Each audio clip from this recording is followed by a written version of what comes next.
Makan itu enak. Naik mobil yang nyaman enak. Naik pesawat enak. Pakai baju yang mahal enak. Awas, bukan nikmat. Karena nikmat itu hanya diberikan pada 4 golongan. 1 para nabi, yang kedua para siddiqin, yang ketiga para syuhada, yang keempat para solihin. Nikmat gak ada kaitannya dengan baju bagus. Nikmat gak kaitannya dengan makan enak, gak ada. Dengan makanan yang mewah, gak ada. Makanya di Quran tidak ada orang yang dapat nikmat orang kaya. Yang dapat nikmat cuma 4, para nabi, para siddiqin, para syuhada, para solihin. Di luar itu tidak dapat nikmat. Makanya kita suka GR juga. Kenapa?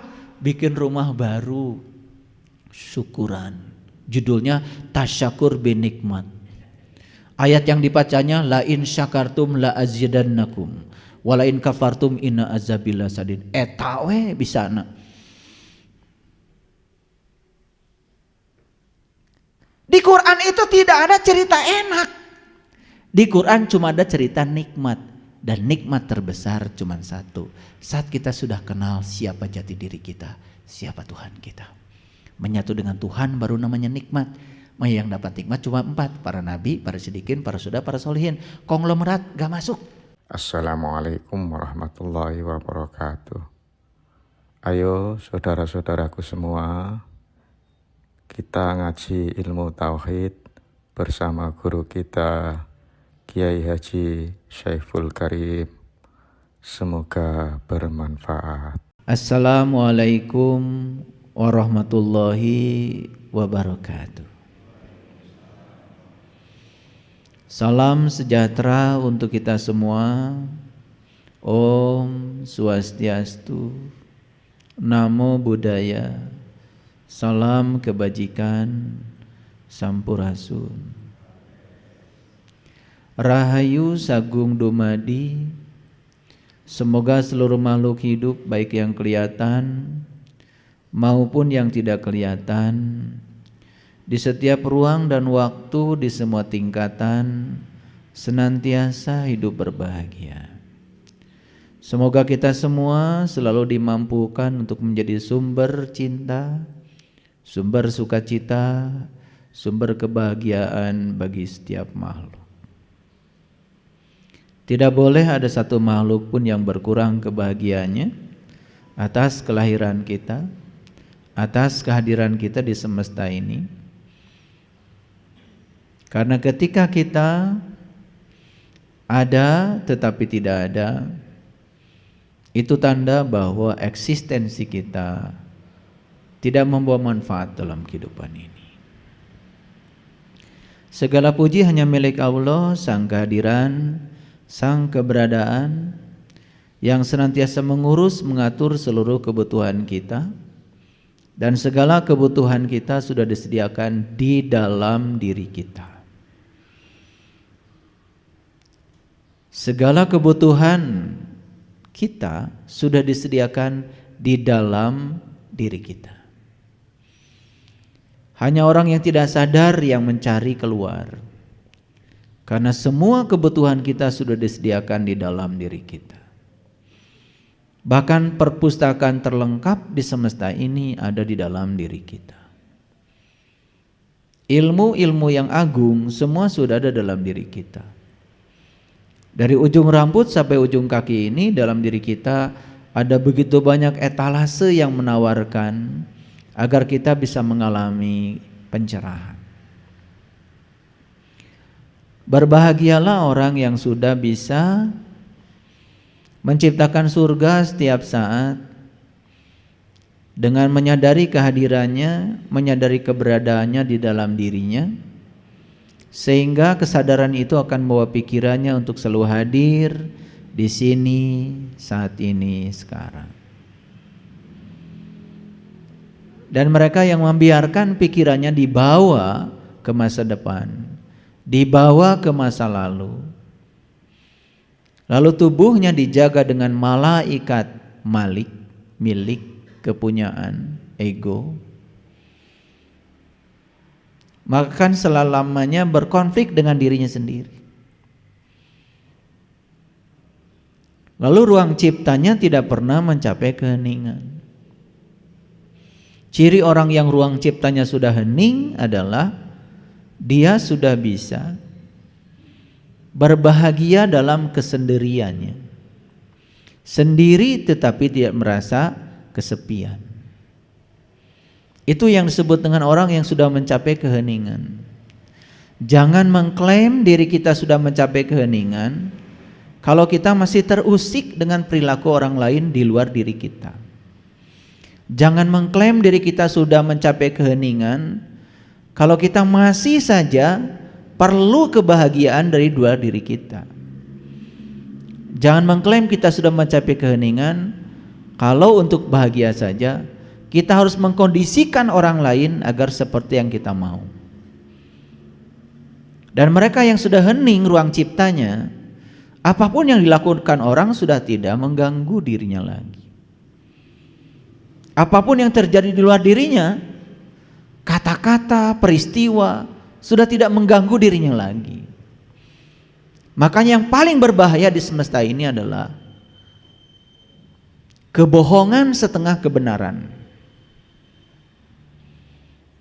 Itu yang paling berbahaya.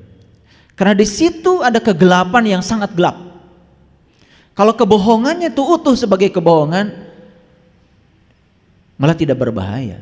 Karena orang tidak akan memasukinya. Tapi kalau kebohongan setengah kebenaran, itu sangat berbahaya. Seperti benar padahal tidak. Dan orang bisa masuk ke situ. Apalagi ketika bohongan itu diulang-ulang, lama-kelamaan bisa dianggap sebagai kebenaran. Oleh karena itu mari kita bersyukur hari ini, pagi ini kita masih diberi kesempatan untuk meneruskan pelajaran di sekolah kehidupan. Percayalah sama saya, sepanjang nafas masih dipinjamkan sebagai pinjaman kehidupan pada kita, sepanjang itu kita masih menjadi utusan Tuhan. Berarti kita masih akan dipakai oleh Tuhan untuk menjadi pembahagia di semesta ini, untuk menjadi orang yang memiliki peran untuk mendinamikan kehidupan ini. Sepanjang napas masih dipinjamkan kepada kita, berarti kita masih sedang dipakai oleh Dia untuk menjadi kepanjangan tangan Dia sesuai dengan peran yang Dia berikan kepada kita. Oleh karena itu, mari kita puji Dia bersama-sama membaca hamdalah. Alhamdulillahirabbil alamin. Mari kita awali proses belajar di pagi yang penuh berkah ini. Semoga ruang kesadaran kita menyediakan kelapangan yang luas untuk menerima kehadiran ilmu baru, intuisi baru, kesadaran baru. Semoga Allah membukakan pintu kecerdasan, pintu kelapangan, pintu kesabaran untuk terus berintrospeksi pada diri, untuk tidak merasa diri sebagai yang paling benar, untuk tidak merasa diri sebagai yang paling baik lalu merendahkan orang lain. Kita sapa semuanya dengan kelembutan dan cinta seraya membaca basmalah. Bismillahirrahmanirrahim.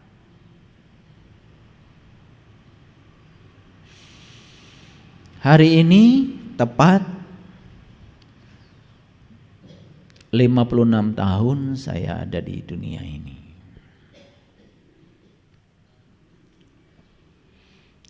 56 tahun yang lalu ayah ibu saya telah menjemput saya dari langit ke bumi ini.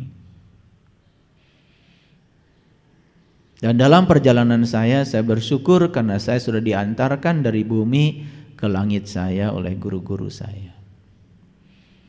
Oleh karena itu dengan kerendahan hati saya tidak ada di sini tanpa ayah ibu saya. Saya bersaksi bahwa saya tidak ada kalau tidak ada ayah ibu saya. Dan saya bersaksi bahwa ibu saya, ayah saya adalah utusan semesta untuk menghadirkan saya di semesta ini.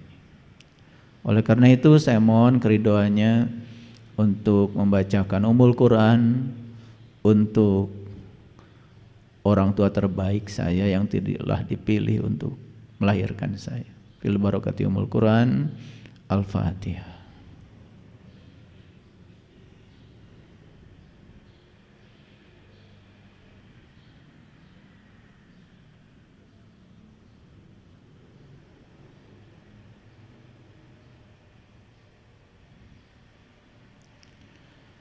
Ribuan kilo jalan yang kau tempuh, lewati rintang untuk aku anakmu.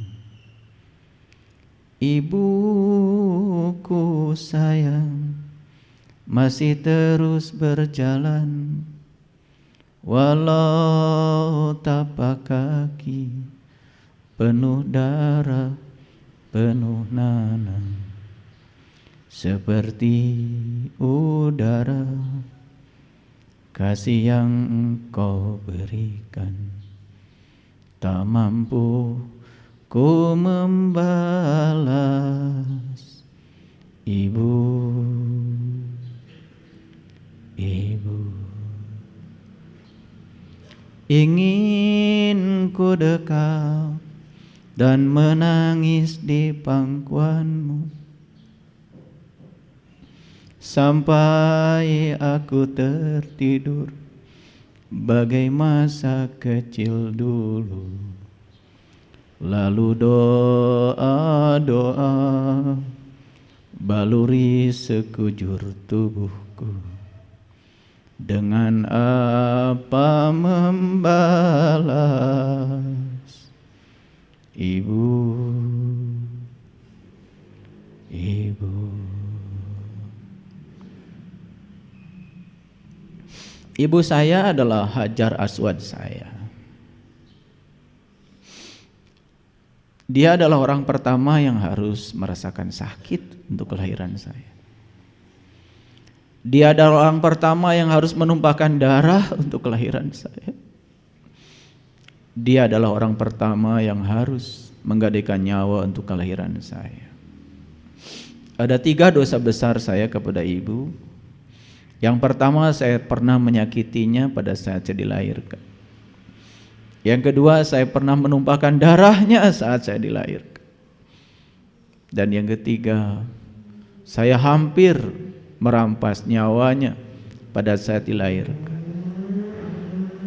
Itu sebabnya masuk akal kalau Nabi Muhammad mengatakan, siapa yang harus aku hormati? Ya Rasulullah, ibumu, ibumu, ibumu, baru ayah. Mencium Hajar Aswad adalah menziarahi ibu kita pada saat beliau sedang hidup.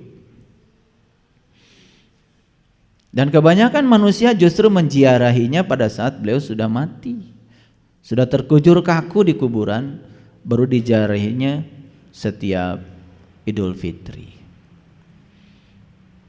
Pada saat sakit tidak pernah menjenguknya. Pada saat beliau perlu biaya rumah sakit, abai kepadanya. Jika perlu, hartanya dikuras. Anak semacam apa kita ini? Ketika orang tua kaya, anak jadi kaya. Tapi saat orang tua merana, anaknya kaya. Bahkan tidak sedikit ada anak yang malu untuk membawa ibunya. Anak semacam apa kita ini? Kalau kita mencium Hajar Aswad yang di Mekah sana, dan kita bangga ketika kita bisa bertarung di sana dan mencium batu itu. Padahal Hajar Aswad yang sebenarnya adalah kepala kita. Ini yang pernah merobek rahim ibu kita. Itulah karena kita tidak mau belajar. Para sahabatku yang dimuliakan Allah, hari ini saya akan berbicara sesuatu yang berbeda dari kajian sebelumnya. Dan saya memberi judul, lakukan yang benar, bukan yang populer. Satu pertanyaan bagi kita, apa betul yang kita lakukan dalam kehidupan ini adalah yang benar atau yang populer? Yang populer itu yang dilakukan oleh kebanyakan orang. Apakah yang dilakukan banyak orang itu benar? harus dipertanyakan. Sama seperti saya bertanya pada diri saya. Saya pernah bilang sama orang tua saya, sejak kapan saya diberi label bahwa agama saya Islam? Sejak kapan saya diberi label bahwa saya orang beriman? Itu pertanyaan saya pada orang tua saya. Dan kenapa saat itu saya tidak dewasa, saya tidak tahu apa-apa, saya dipaksa untuk mengaku saya sebagai orang yang beragama tertentu, dan saya dipaksa untuk mengaku bahwa saya orang yang beriman. Itu yang membuat saya menjadi lupa bertahun-tahun. Karena dari kecil label itu sudah melekat dalam diri saya. Dan saya dari kecil memahami kalau saya sudah menganut agama Islam, berarti saya sudah jadi orang yang beriman. Dan label itu melekat di dalam diri saya. Maka itu saya pertanyakan pada diri saya, pada orang tua saya, sejak kapan saya diberi label itu? Dan itu sangat berbahaya bagi saya. Bahayanya adalah saya tidak menyadari saya siapa. Lalu saya menjadi sombong dengan diri saya. Saya merasa sudah beragama, saya sudah merasa orang beriman. Begitu saya buka kitab suci, ternyata para nabi, para rasul, para leluhur kita tidak seperti itu perjalanan spiritualnya. Nabi Muhammad baru mencapai kesadaran puncak pada saat beliau sudah Isra Mi'raj, sudah bertemu jati dirinya. Usia beliau kurang lebih 40 tahun. Dan saat itulah baru beliau melaksanakan sholat. Nabi Ibrahim, beliau juga tidak sholat dari kecil, tidak disuruh mengaku beragama dari kecil, dan beliau mencari Tuhan. Dan diabadikan dalam Quran surat Al-An'am, beliau bertemu bintang, bertemu bulan, bertemu matahari, baru terucap di mulutnya yang suci kata-kata yang sangat indah. Inni wajahtu wajhiya lilladzi fataras samawati wal ardh hanifan wa ma ana minal musyrikin. Kata-kata, sungguh aku bukan lagi orang yang musyrik. Itu kata-kata yang meluncur dari seseorang yang sudah mengalami pengalaman spiritual, bukan kata-kata hafalan, bukan kata-kata buatan, bukan disuruh berkata seperti itu. Kata-kata itu meluncur secara alami. Inni wajahtu, inni wajahtu. Aku hadapkan wajahku kepada zat yang telah menciptakan langit dan bumi. Dan saat beliau mengatakan itu, saya yakin beliau bergetar. Wazilat qulubuhum, pasti kolbunya bergetar. Wa iza tuliyat ayatihim zadathum imana. Apabila dia melihat tanda-tanda kebesaran Tuhan di semesta ini, bertambah dan bertambah imannya. Kenapa? Karena sudah punya modal iman, maka imannya akan bertambah. Orang-orang yang mengaku dirinya beriman hari ini gak punya modal sama sekali. Melihat apapun di semesta biasa saja, seperti kebanyakan orang. Apa kata-kata Nabi Ibrahim berikutnya? Setelah beliau mencapai pencerahan, menyaksikan bintang, menyaksikan bulan, menyaksikan matahari di langit terdekatnya. Bukan sekedar inni wajahtu wajhiya lilladzi fataras samawati wal ardh hanifan wa ma ana minal musyrikin. Beliau mengatakan inna sholati wa nusuki wa mahyaya wa mamati lillahi rabbil alamin la syarikalah. Tidak ada yang patut aku persekutukan lagi. Wa bidzalika umirtu. Aku bersedia untuk menerima perintahmu, apapun perintahmu, apapun kehendakmu. Karena apa? Aku tidak layak punya keinginan, karena aku bukanlah pencipta, aku ciptaan. Yang punya keinginan terhadap ciptaan hanyalah sang pencipta. Kesadaran itu dimiliki oleh seorang Ibrahim. Lalu apa yang beliau katakan? Wa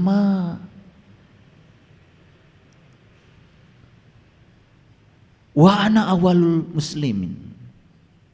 Inna sholati wa nusuki wa mahyaya wa mamati lillahi rabbil alamin la syarikalah wa bidzalika umirtu wa ana awalul muslimin. Inilah awal aku berserah diri. Yuk kita tanya pada diri kita. Kita selalu mengatakan saya muslim. Bahkan kita mengatakan yang di luar saya non muslim. Sombong sekali kita. Padahal kita pun tidak mengerti Muslim itu apa. Muslim itu orang yang sudah berserah diri kepada Tuhan, yang sudah tidak mengatur-ngatur lagi Tuhan, yang sudah bersedia seperti Ibrahim, wa bizalika umirtu. Itu Muslim. Sudah begitu kita.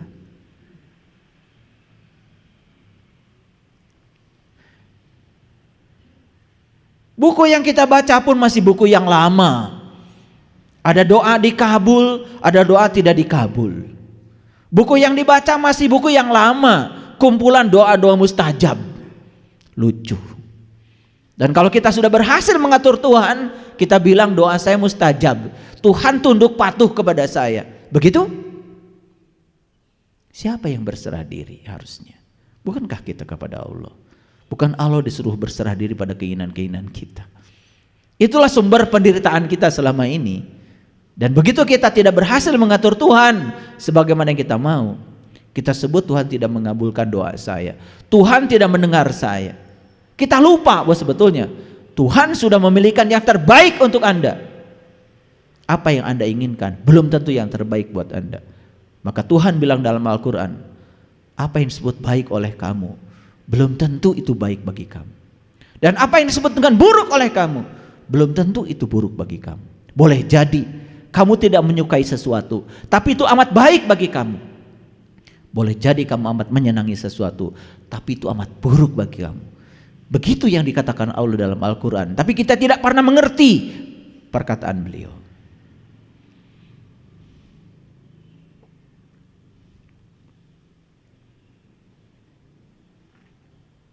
Para nabi, para rasul mengawali Islam itu ada awalnya. Nabi Ibrahim mengawali Islam itu ada awalnya. Ada satu pengalaman spiritual yang mendasari beliau untuk mengatakan wa ana awalul muslimin. Nabi Musa mengawali jadi orang beriman, ada pengalaman spiritualnya. Diabadikan dalam Quran surat Al-A'raf ayat 143. Apa yang dikatakan Musa di situ? Ya Tuhanku, nampakkanlah diri Engkau kepadaku agar aku dapat melihatmu. Apa kata Tuhan? Kamu tidak akan sanggup melihatku, karena kamu tidak akan bisa melihatku dengan pandangan lahirmu. Tetapi masuklah kamu ke dalam dirimu. Aku tinggal di sana. Aku bersamamu, bahkan lebih dekat daripada urat nadi lehermu. Jangan kau gunakan lagi mata yang itu, karena aku sudah sediakan satu mata dalam dirimu yang disebut dengan mata kolbu. Gunakan mata itu. Apa yang terjadi? Falamma tajalla rabbuhu lil jabal. Lalu Tuhan menampakkan diri di puncak kesadarannya Musa. Saat itu Musa mengalami fana raga yang diabadikan oleh leluhur kita jadi Ponorogo. Banyak orang sana nggak ngerti kenapa Ponorogo itu menjadi pusat para yai, para romo yai. Siapa yai itu? Mereka yang sudah panaraga, yang sudah bisa memfanakan raga, sudah Ponorogo, sudah mencapai Kediri.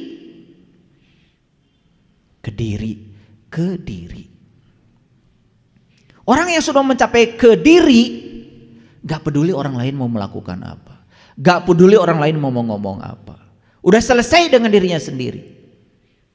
Orang yang masih konflik dengan mulutnya di luar itu karena masih belum selesai dengan pikirannya di dalam. Tapi lucunya orang yang semacam itu sering mengklaim seakan-akan dirinya sudah selesai. Padahal indikator bahwa kita belum selesai di dalam, kita masih konflik dengan orang lain di luar. Keluarlah kata-kata yang menyeramkan. Kita mengizinkan kita dibawa oleh pikiran kita ke masa lalu, ke masa depan, terus saja begitu.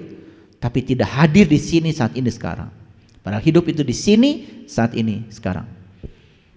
Makanya Eckhart Tolle menulis buku yang sangat keren, judulnya The Power of Now.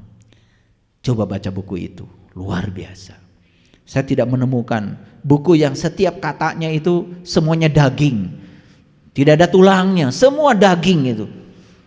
Sampai saya tidak pernah bisa melewatkan satu kata pun yang ditulis oleh Eckhart Tolle di buku The Power of Now. Kenapa? Disitulah surga saya temukan. Karena surga itu di sini, saat ini, sekarang. Pertanyaan yang paling dasar bagi kita, mau kapan kita sebagai muslim yang sebenarnya? Mau kapan kita jadi orang yang beriman yang sebenarnya? Mau kapan? Puaskah kita dengan mengaku-ngaku? Mengaku beriman, mengaku sebagai muslim. Padahal muslim itu sebutan universal buat semua manusia yang sudah pasrah total kepada Allah, apapun keyakinan agamanya. Sekali lagi, muslim itu sebutan yang sangat universal. Tingkatan spiritual yang sangat universal. Makanya Quran mengatakan la tamutunna illa wa antum muslimun. Jangan kau mati kecuali kamu sudah menjadi seorang muslim. Bukan mengaku beragama tertentu, tetapi kita benar-benar sudah pasrah total kepada Tuhan, apapun keyakinan kita.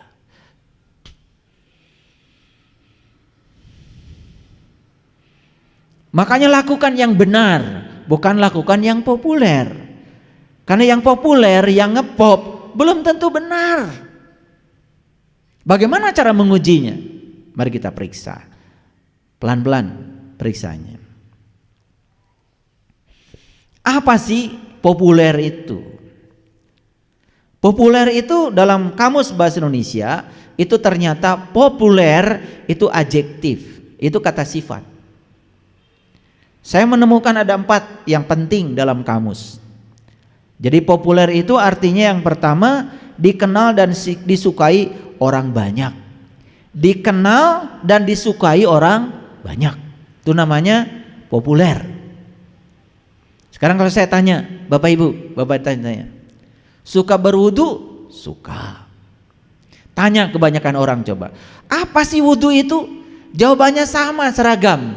Pasti bersuci, bukan? Pasti bersuci, bukan? Lah kenapa Anda mengatakan wudu bersuci? Karena banyak orang ambil air, kemudian dibasuhkan ke muka, basuhkan ke tangan, basuhkan ke kaki, lalu setelah itu mengatakan kita sudah suci, kan begitu? Ada yang salah nggak di sana? Gak salah, tetapi itu kebanyakan. Kalau orang yang sadar, dia akan tanya, apa betul setelah dibegitukan tadi itu badan saya suci? Air kencing masih di dalam, berak pun gak keluar semua, masih di dalam. Lucunya lagi, celana kolor kita ketetesan air kencing 1 tetes, dibuka, taruh di dalam masjid.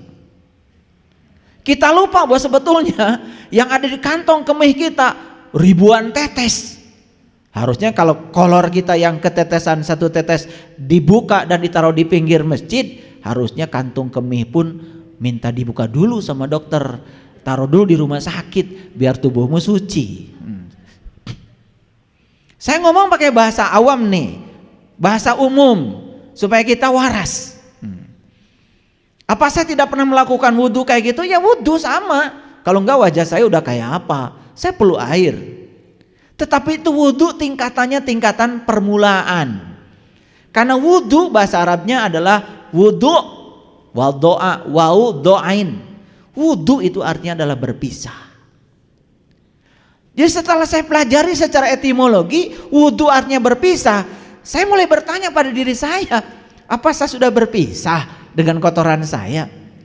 Apa sudah berpisah dengan yang selain Tuhan? Karena kalau wudhu itu berpisah, berarti sholat itu artinya menyatu. Bagaimana kita bisa menyatu dengan Tuhan kalau kita masih menyatu dengan yang selain Tuhan? Makanya Nabi Ibrahim mengatakan, wa ma ana minal musyrikin. Bebaskan dulu kamu dari yang selain Tuhan, baru kamu akan menyatu pada Tuhan. Wudhu yang kayak gitu belum pernah kita cari. Kita lebih puas wudhu yang kayak gitu. Bahkan tata caranya pun ngikutin kebanyakan orang, bukan? Betul nggak? Seperti itu tata cara yang diajarkan oleh Rasulullah.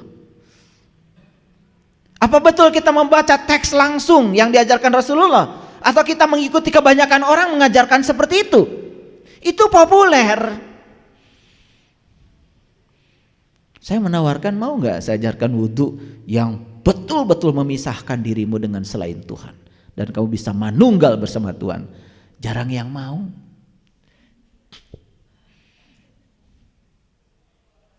Makanya kalau wudhu cuma sekedar begitu, apa kita akan sukses sholat? Enggak. Ketika kamu sholat tetap aja pikiranmu mikirin urusan kamu sendiri, mikirin cicilan, gunting hilang. Dan lucunya habis sholat kita mengatakan sudah menyembah Tuhan, untung aja Tuhan diam. Coba kalau Tuhan itu rewel, ketika bilang tadi kamu sholat, iya, menyembah siapa? Menyembah Tuhan. Kata Tuhan, dari mulai Allahu Akbar sampai Assalamualaikum yang kamu sembah ya pikiranmu sendiri. Kamu sibuk saja dengan pikiranmu sendiri. Aku tidak merasa disembah oleh kamu sedetik pun. Aqimah sholat tadi, zikri tidak tercapai. Bagaimana bisa mengingat Tuhan kalau kita gak tahu yang diingat? Bukannya Nabi Muhammad juga untuk bisa sholat mi'raj dulu, jumpa dulu dong dengan yang mau disolatin, baru sholat. Nyembahnya jadi lurus. Maka di Quran dikatakan fa'aqim wajhaka lidini hanifa, luruskan wajahmu kepada yang kamu sembah. Betul begitu? Boro-boro lurus, bolak belok. Tapi kalau sudah salam, lihat orang gak sholat mulai mengkritiki orang. Bukan mikirin sholat saya dampaknya apa, bukan mikirin sholat saya sudah sholat belum, terus saja menyerang pihak lain. Itu namanya populer. Ya, kita jelaskan dulu nih bahasa kamus populer.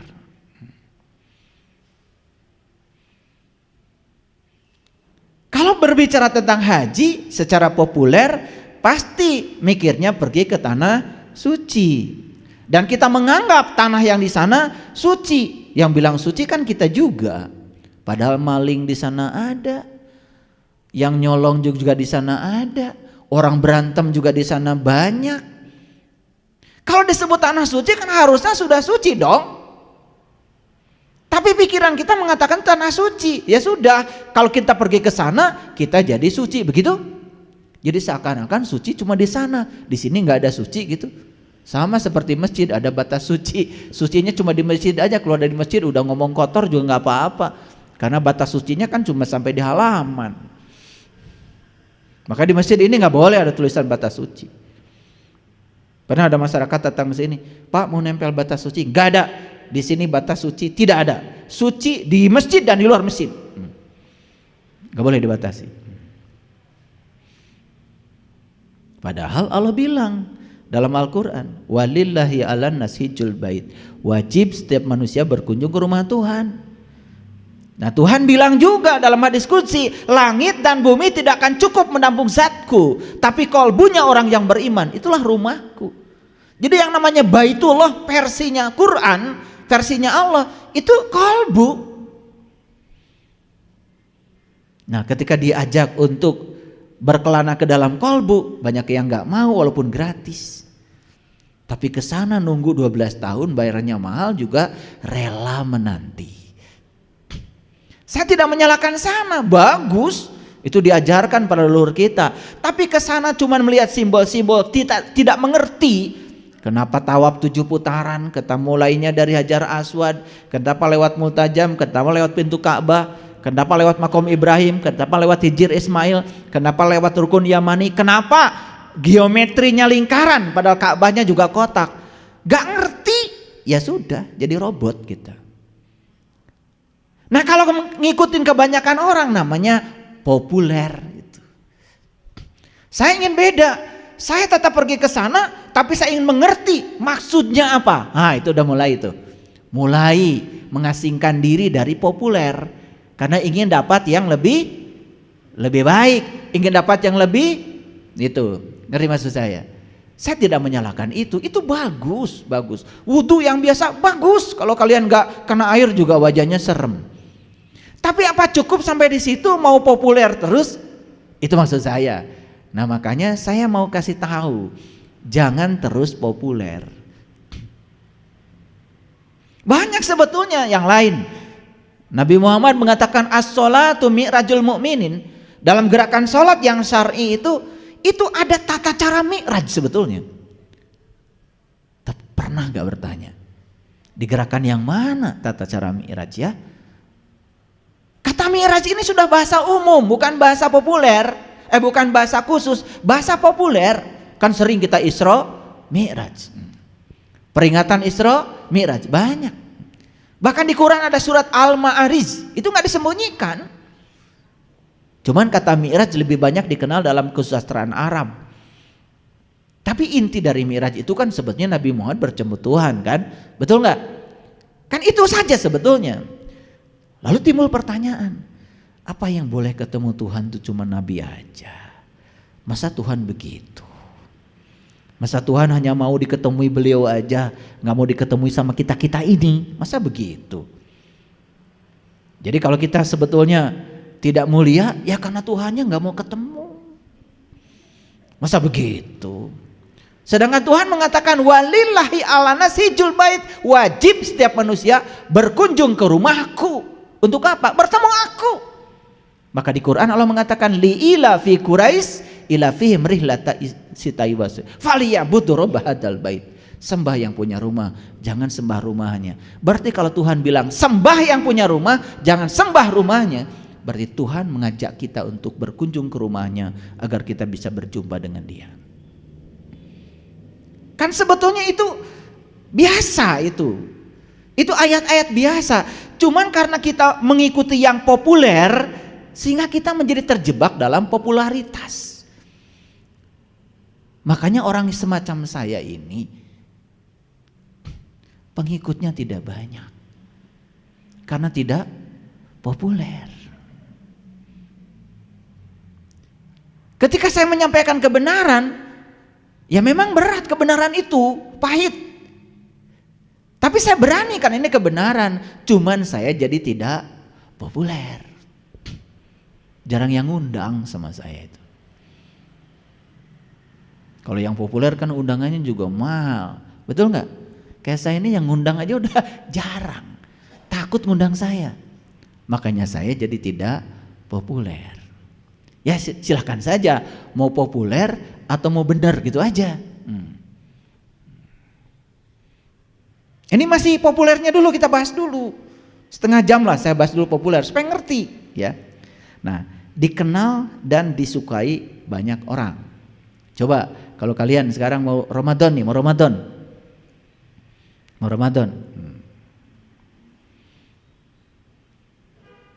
Nanti begitu hari haknya awal Ramadan, pasti kalian puasa bukan? Pasti. Anak kecil aja suruh puasa. Dilatih dari kecil. Betul? Padahal jelas kan ayatnya, ya ayyuhallazina amanu kutiba alaikumusiyam. Hai orang-orang yang beriman, wajib bagi kamu saum. Jadi yang diwajibkan saum itu cuma orang beriman, karena yang bisa saum cuma yang beriman. Harusnya sebelum saum kan kalian nanya dulu, saya beriman gak? Saya dihaikan gak? Gitu kan? Ujug-ujug saum aja kata Allah, lu gak disuruh. Karena kita mengartikan iman itu sesuai pengakuan kita. Yang penting percaya, iman aja, kan begitu. Padahal iman itu kata Nabi, al-iman tasdikun bil qalbi wa ikrarun bil lisan wal almun bil arkan. Iman itu pembenaran oleh kolbu. Sementara kolbu aja kita nggak ngerti, bagaimana bisa membenarkan dengan kolbu? Makanya nggak apa-apa. Ya dapat puasa, puasanya puasa awam, menahan lapar dan haus di siang hari, malam main hantem, kan gitu. Cuman pindah makan dari siang ke malam, tapi ngakunya sudah mencapai Idul Fitri. Padahal di Quran jelas Idul Fitri itu dinyatakan Nabi Isa dalam Quran surat Al-Maidah ayat 114. Allahumma rabbana anzil alaina ma'idatan minas sama'i takuluna na'id. Ya Allah, turunkanlah hidangan dari langitmu, yang turunnya hidangan itu merupakan hari raya bagiku. Jadi hari raya itu saat hidangan dari langit turun kepada kita. Apa yang kalian lakukan dengan hari raya? Keripik singkong dari bumi, ranginang dari bumi, tuh opor dari bumi, rendang dari bumi, peyem dari bumi, opak dari bumi. Semua dirayakan dengan makanan dari bumi. Padahal Quran mengajarkan kepada kita yang namanya hari raya itu saat kamu mendapatkan hidangan dari langit. Lah, hidangan dari langitnya mana? Tapi karena kita memilih yang populer, ngikut kebanyakan orang, ya sudah. Orang mudik, mudik. Orang macet, macet.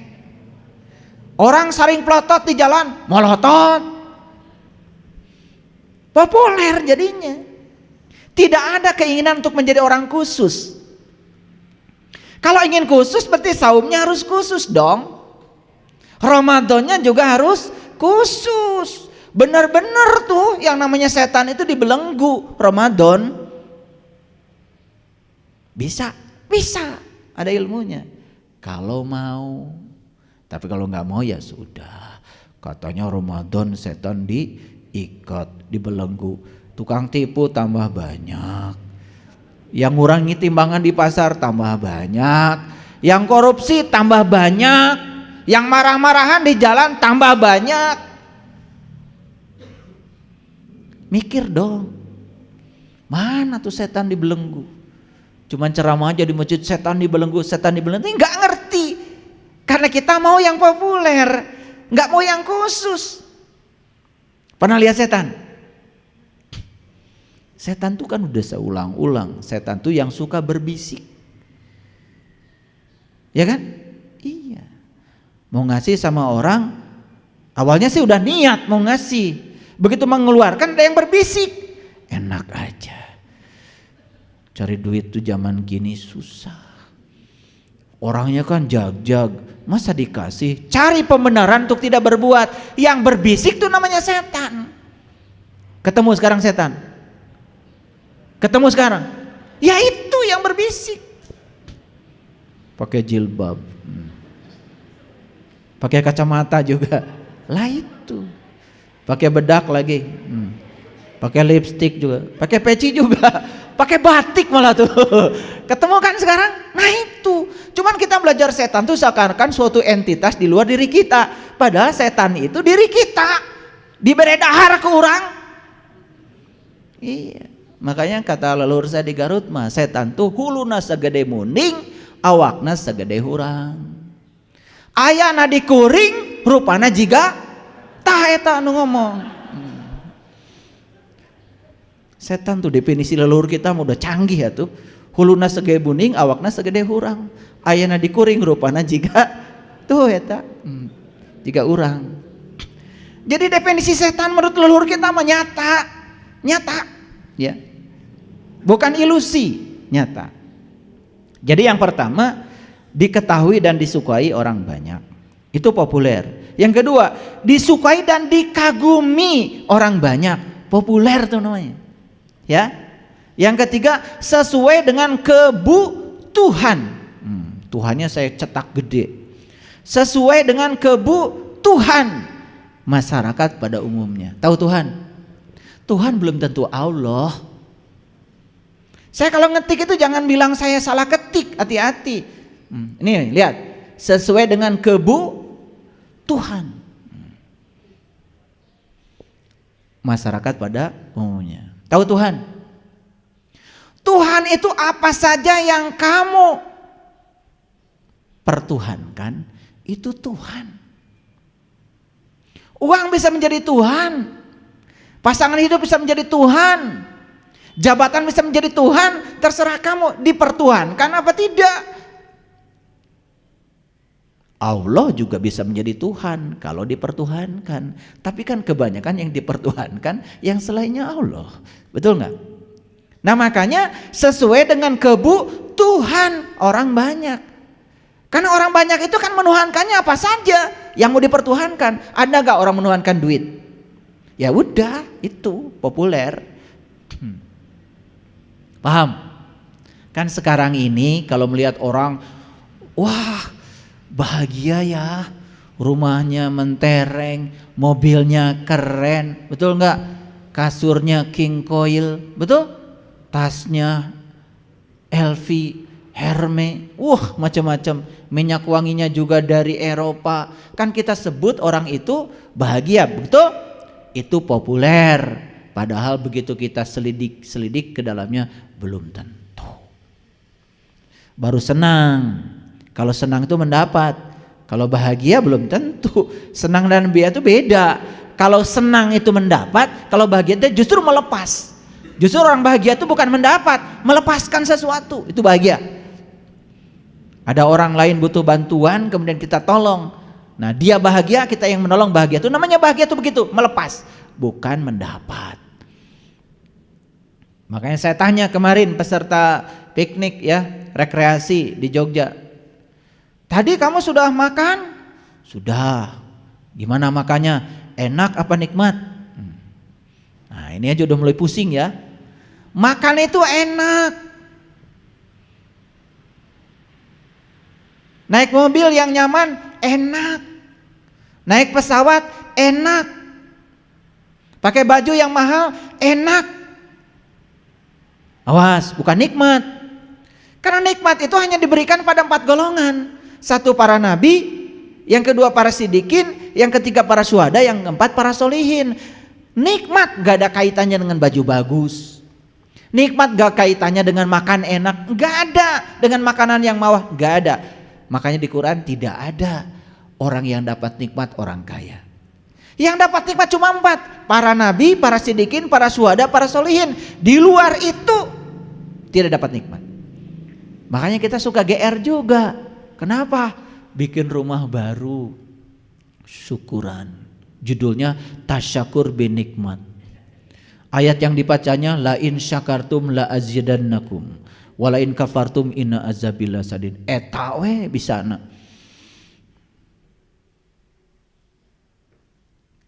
Di Quran itu tidak ada cerita enak. Di Quran cuma ada cerita nikmat. Dan nikmat terbesar cuma 1. Saat kita sudah kenal siapa jati diri kita, siapa Tuhan kita. Menyatu dengan Tuhan baru namanya nikmat. Yang dapat nikmat cuma 4, para nabi, para sidikin, para syuhada, para solihin. Konglomerat gak masuk. Yang rumah mewah gak ada di 4 golongan itu. Gak ada. Yang punya rumah baru gak ada. Makanya nanti kalau kalian syukuran rumah baru undang saya. Biar bisa bedakan mana senang, mana bahagia, mana enak, mana nikmat. Itu aja masih pusing di kepala kita. Betul? Wah, kita ini sudah dapat nikmat yang banyak dari Allah. Apa saja? Baju baru. Ya, mobil baru. Itu bukan dapat nikmat, dapat enak.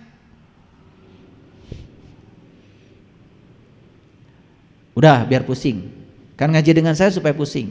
Ya, kalau udah pusing berarti nanti akan mencari supaya nggak pusing. Jadi sekarang saya tidak tuntaskan penjelasannya supaya pusing aja. Jadi beda ya, enak beda dengan nikmat, senang beda dengan bahagia. Yang kalian cari apa? Senang atau bahagia? Bahagia kan? Makanya salah alamat. Yang kamu cari bahagia, yang diudag-udag senang. Akibatnya salah alamat. Jadi gak dapat tuh bahagia karena kita tidak bisa membedakan bahagia dan senang. Lalu yang berikutnya, mudah dipahami orang banyak, itu namanya populer. Nah makanya ngaji dengan saya, maaf kalau sedikit naik, tidak terlalu populer.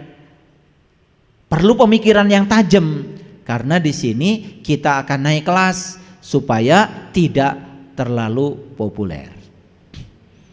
Siap? Oke, kalau sudah siap, baik. Jadi menurut Kamus Besar Bahasa Indonesia, arti kata populer adalah dikenal atau disukai orang banyak. Arti lainnya adalah disukai dan dikagumi orang banyak. Ya, kalau mau populer, ya udah gampang. Bikin saja di TikTok asal viral. Ya kan? Iya. Jadi kalau orang nyuci piring itu sambil berdiri, coba nyuci piring sambil nungging di tempat cuci piring. Video kan populer. Ngerti maksud saya? Oke. Tapi saya tidak bicara itu.